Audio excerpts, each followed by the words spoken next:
The rock. The rock क्या कर रहा हूँ मैं ट्राई कर रहा हूँ। वो जो एक बार जॉन सीना ने नहीं बोला था इस तरीके से द रॉक, और माइक पे उसका थूक निकल गया था। मैं वही देख रहा है, मेरा तो नहीं निकल रहा।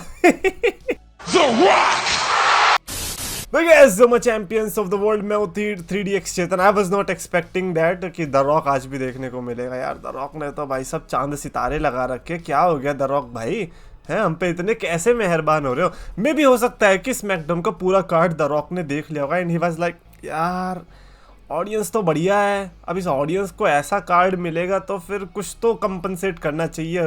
रोमन तू आ रहा है? नहीं भाई रोमन तो लेजी है, वो नहीं आएगा, तो इसीलिए मैं ही चले जाता हूँ फैंस को एंटरटेन करने के लिए। And he came as he said कि the Rock is gonna come, so he came. भाई सबसे पहले तो एंट्रेंस की बात कर लें क्या? नहीं, द रॉक की ये जो एंट्रेंस है ये क्या हॉलीवुड से डायरेक्ट उठा के लाए हो? ये कि इतनी गॉड लेवल एंट्रेंस जो दिख रही है मेरे हिसाब say that is shooting on the rock very well, perfect. और स्पेशली जो इफेक्ट्स यूज किए ना भाई, सोच रहे हो एलईडी स्क्रीन का ऐसे भी तो यूज हो सकता है। मेरे को बहुत अच्छी चीज लगी कि जिस तरीके से वो पैन होता है ना, उधर रिंग साइड से रिंग की तरफ से दिख रहा होता है पूरा स्क्रीन, द रॉक टेक्स्ट आ रहा है, इलेक्ट्रिसिटी आ रही है, एंड देन द रॉक चल के भी आ रहा है, वो भी ब्लैक सिलुएट में दिख रहा है, और जिस स्लो मोशन टाइप भी इफेक्ट आपको दिखेगा बिकॉज ऑफ द जिस तरीके से लाइट डिम होती है। तो वो द रॉक का मेरे को लगता है कि बहुत अच्छा प्रेजेंटेशन है। एंड देन आज का जो थीम सॉन्ग था दैट वाज स्पेशल। और जहां तक मेरे को पता है आई थिंक ये वाला थीम सॉन्ग 2000 के आसपास भी यूज हुआ था, if I am not wrong. मेरे को सही से उतना तो ज्यादा बार सुना भी नहीं है मैंने आज का जो स्मैकडाउन में था, बट ऑब्वियसली जो रेगुलर वो थीम सॉन्ग यूज करते हैं उसके अलग था and that was good, not gonna lie. मेरे को लगता है कि द रॉक की एंट्रेंस वाज डेफिनेटली परफेक्ट। भाई एक स्पेशल एंट्रेंस रेसलमेनिया में ठोक देना भाई, प्लीज ठोक देना यार। सो जो रेसलमेनिया 32 में तुमने एंट्रेंस करी थी, इतनी तगड़ी आग लगा दी थी अपने नाम के ऊपर, और क्या मैच था तुम्हारा एरिक रोवन के साथ। तो अब तो इतना बड़ा मैच है, अब तो हमें तो भैया चाहिए तुम जेट से आ रहे हो और फिर जेट बीच में फट गया और फिर रॉक उसमें से निकल रहा है पैराशूट में से, ऐसी टाइप की हमें एंट्रेंस चाहिए, बिल्कुल ग्रैंड एंट्रेंस। एनीवेज आज द रॉक रेसलर या सुपरस्टार बन के नहीं आया था, ना वो नहीं होता अब द रॉक से। अब द रॉक बन के आया था एक रोस्टर, एक सैवेजरी जो लेवल होती है ना, वो आज द रॉक ने इतनी हद पार कर दी उसकी, मतलब पूछो ही मत। पहली बात तो कोडी रोड्स के स्टारडस्ट वाले कैरेक्टर पे भी मजाक उड़ाया बेसिकली। मैं नहीं बोल सकता वो सब चीज़ें जो द रॉक ने बोल दी, और अच्छा भी लगा देख कर के अरे ऐसी चीज़ें भी WWE अलाउ कर रही है, दैट्स गुड। ऐसी चीज़ें अलाउ कर रही है WWE, बट देन NXT में या फिर कभी भी जब भी होली शिट चैंट्स लगती है वो काट देते हैं फैंस की, है ना, वो नहीं झिला जाता इनसे। लेकिन जो द रॉक ने बोला वो सब सही था। ठीक है भाई, हमें क्या पता TV14 जो है वो सिर्फ WWE सुपरस्टार्स के लिए अप्लाई होगा, फैंस के लिए नहीं। फैंस बिल्कुल PG एरा में रहने वाले हैं। एनीवेज द रॉक ने सेथ रॉलिंस की भी बेइज्जती करी कि किस तरीके से तुम्हारी बीवी ज़्यादा पॉपुलर है ना, मतलब एक सेगमेंट क्या कर लिया तुमने बेकी लिंच के साथ, अब तुम भी बेकी लिंच के साथ हो गए। ठीक है भाई, जैसी तुम्हारी मर्जी। द रॉक ने ये भी कहा कि टाइटल डिसअपियर करवा दूंगा। वेट अ मिनट, टाइटल का आपका तो कोई चक्कर ही नहीं है। आप ये कहना चाह रहे हो क्या कि आप कोडी रोड्स वाले मैच में तो आओगे, आप सेथ रॉलिंस के मैच में भी आओगे? ठीक है, हमें तो ड्रू मैकिंटायर एज चैंपियन चाहिए, वो कैसे भी बने।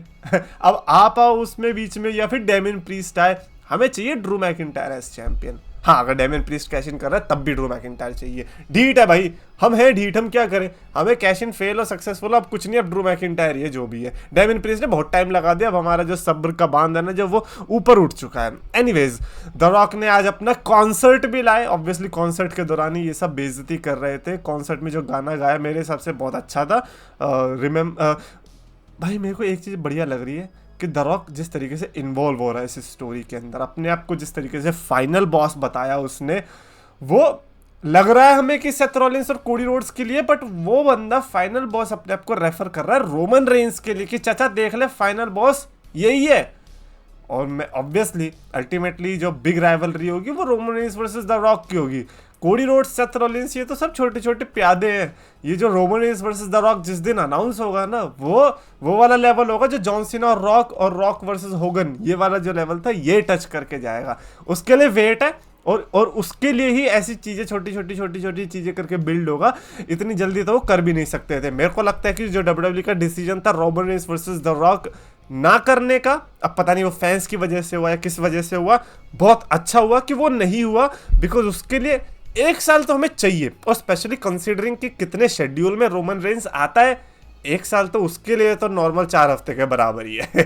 खैर द रॉक ने आज अपनी नई बेल्ट इंट्रोड्यूस करी, मेरे को तो एक बार को लग गया भाई द रॉक की इतनी क्या पावर आ गई कि बंदा चैंपियन तो रोमन रेंस है लेकिन बेल्ट ये निकाल के ला रहा है एक और। पहले भी वो कर चुका है तो डर था मेरे को, लगा कि भाई यार अभी तो नई डिजाइन आई थी, अब ये दोबारा से नया डिजाइन ला रहा है। फिर पता क्या चला, ओह ये तो कोडी रोड्स की बेल्ट जो है वो वाली बेल्ट लाया है, बिल्कुल द रॉक थीम पे। और कोडी रोड्स से तो ज्यादा बात करी नहीं उसने, कहा उसने सीधे मम्मी से बात करी, बिकॉज कोडी रोड्स मम्मी को बीच में ले आया, तो द रॉक ने कहा ठीक है भाई अब तेरी मम्मी से बात कर लेते। ये बिल्कुल वाला केस हो रहा है ना, जैसे पार्क में नहीं जाते थे बच्चे खेलने, फिर एक बच्चा होता था जिसको थोड़ा बुली करते थे, मैं मम्मी को बुला के ले आऊंगा, बिल्कुल कोडी रोड्स ने वही वाला सीन किया, तो द रॉक ने भी उसकी तरह ही ट्रीट किया। फिर उसने फिर मम्मी से बात करी, उसने कहा कि देखो बेटा तुम्हारा बच्चा जो स्टोरी फिनिश करने वाला है वो तो नहीं होने वाला, और इस बेल्ट के ऊपर जो है आपके बेटे का खून आएगा, और वो फिर आप संभाल लेना जैसा भी होगा। तो द रॉक का जो आज का प्रोमो था मेरे को लगता है बड़ा हाई क्लास लेवल प्रोमो था, एंड कंसिडरिंग कि वो आज अकेले आए दैट स्पीक्स वॉल्यूम्स। मेरे को तो लगा था कि वो झुंड में ही आएंगे हमेशा, बट नहीं, द रॉक तो द रॉक है, और ये मेरे को लगता है कि काफ़ी अच्छा रिप्रेजेंट कर रहा है कि रोमन रेंस के बिना भी द रॉक कुछ है। तो ये द रॉक का सेगमेंट मेरे को लगता है कि आज की स्मैकडाउन को ऑब्वियसली हाईलाइट था, उसके अलावा मेरे को ऐसा स्पेशल नहीं लगा, even though Bayley was in the main event. But खैर फिर भी हम बात करते हैं, जैसे कि एक एलए नाइट वाला सेगमेंट भी बड़ा बढ़िया लगा था, जिसमें एलए नाइट प्रोमो कट कर रखा होता है, और उसमें वो भी बोल देता है कि क्या मैं थोड़ा मिनट ले सकता हूँ, मुझे कुक करना है। बिल्कुल वो मीम जो चलता है ना कुक वाला। एजे स्टाइल्स ने पीछे से आगे चेयर मार दी ऑब्वियसली, क्योंकि AJ Styles versus LA night तो कंफर्म तो होने ही वाला था, और आज तो हो ही गया, जब एक बार चेयर पड़ गई तो पड़ गई। एजे स्टाइल्स का एक कैरेक्टर मेरे को बढ़िया लग रहा है, चेयर से आके बजा दो। और यार तुम लोग मेरे को एक बात बताओ, रेसलमेनिया में स्टिपुलेशन मैच एज सच है नहीं, है ना, ब्लड लाइन रूल्स के सारे थोड़ी हम जिएंगे, और भी स्टिपुलेशंस चाहिए, एक्सट्रीम रूल्स में तो तुम अब कुछ करते नहीं हो, तो एक काम करो ना यहाँ पे चेयर्स मैच कर दो, थोड़ा हमें भी मजा आए एलए नाइट वर्सेस ये स्टाइल्स देखने में, वरना ऐसे तो फीका फीका मैच लगेगा थोड़ा। तो इसीलिए आई रियली वांट कि ये लोग स्टिपुलेशन ऐड करें, अब इतना चेयर का इन्वॉल्वमेंट हो गया, क्योंकि इस पूरी राइवलरी के अंदर एजे स्टाइल्स से ज़्यादा जो टीवी टाइम है वो तो चेयर्स को मिल गया था। सो आई वुड रिकमेंड कि इसको चेयर्स मैच की तरफ ले जाया जाए। अदरवाइज मैं देख रहा था काफ़ी हेट भी मिल रही है इस समय पर एलए नाइट को, हेट नहीं कहूँगा, हाँ जो पहले पॉपुलैरिटी थी वो थोड़ी मेरे को कम होती दिखाई दी, काफ़ी लोग नॉट इंटरेस्टेड दिखाई दिए इस राइवलरी के अंदर, विच इज़ ओके। अगेन मेरे को लगता है कि एजे स्टाइल्स डिलीवर करेगा, जैसे वो AJ Styles versus Shane मिकमैन type के मैचेस थे ना, कि एवरीवन इज लाइक कि यार ये क्या है, बट देन जब मैच हुआ ओ ये क्या था भाई, मजा आ गया। तो बिल्कुल वही वाली चीज़ हमें यहाँ पर भी देखने को मिल सकती है। एनीवेज उसके अलावा जो सेगमेंट था वो वाला भी मस्त था, जिसमें कि हमें देखने को मिला था Randy Orton versus Grayson Waller का match.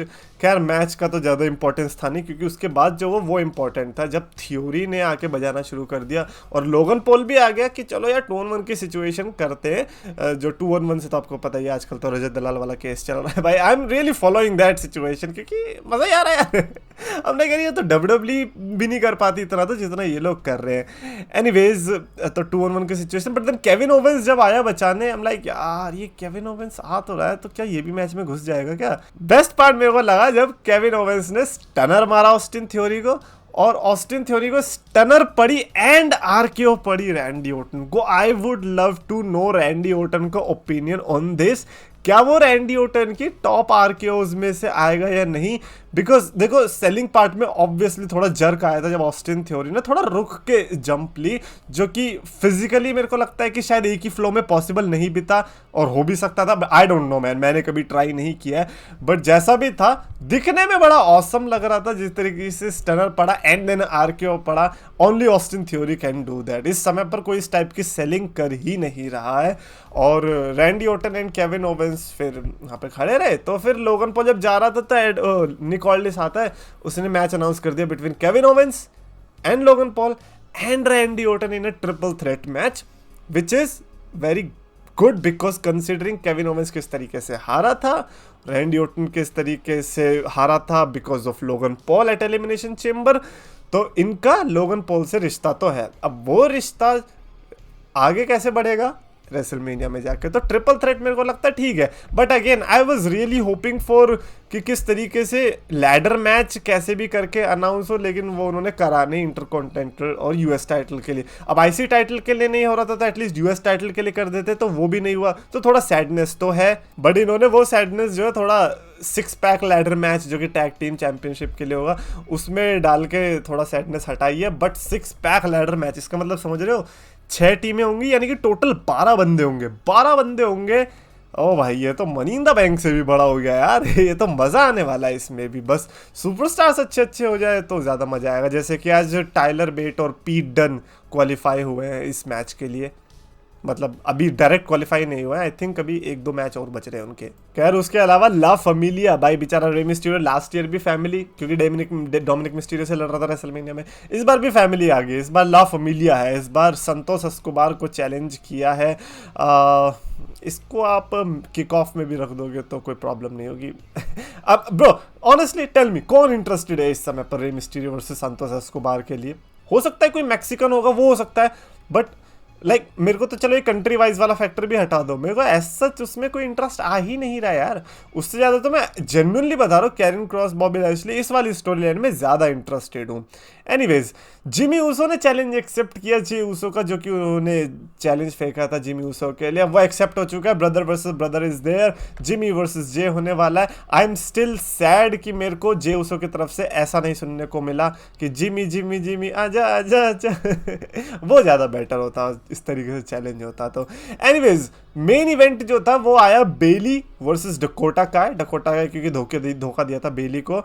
I would say disappointing main event. I was not expecting this type of main event, but वो क्या कर भी क्या सकते हैं, बिकॉज मैं बता रहा हूँ मेरे को कभी कभी इस राइवलरी में फील आता भी है, कभी कभी नहीं भी आता। I don't know how it is going, और पता नहीं यार मेरे को इस राइवलरी में ऐसा लग रहा है कि इन्वेस्ट होने का मन नहीं कर रहा। I don't know, it's just weird. पता नहीं मेरे को डकोटा का है, ईओस का है, ये सब कायरी सेन, इनको देख के ना वो लेजिटिमेसी वाली फील नहीं आती है, वो मेरे को थ्रेट नहीं लगते। मेरे को लगता नहीं है कि यार ये कुछ गुंडागर्दी कर भी सकते जो ये दिखा रहे हैं। बेली को आज बचाने तो आई थी लास्ट में नियोमी, बट उसका भी कोई फ़ायदा हुआ नहीं, अल्टीमेटली वो चारों भारी पड़ गई। आस्का, मैं कहूँगा कि आस्का लगती है, लेकिन बाकी 3 पे पता नहीं। मेरे को ऐसा लगता है कि बेली जानबूझ के पिट रही है। मेरे को ऐसा लगता है कि बेली जो है अकेले इन सब में बजा सकती है, लेकिन वो for some reason she is holding back. हाँ, ऑल एलीट रेसलिंग में जाके साशा बैंक्स के मैच देखने से फुर्सत मिले तब तो वो यहाँ पे ध्यान देगी।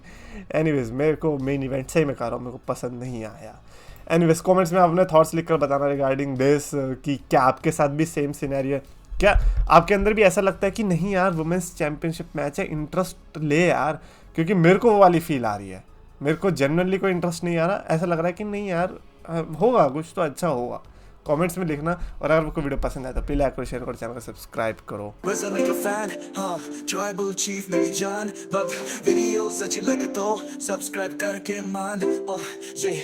ये तो बंदा यार है, एजे भी पुराना प्यार है, और से बड़ा पंगा करता मैं टोनी को नंगा। 3DX then I'll call wrestling friend 3DX then 3DX then I'll call wrestling friend 3DX then I'll call wrestling friend 3DX then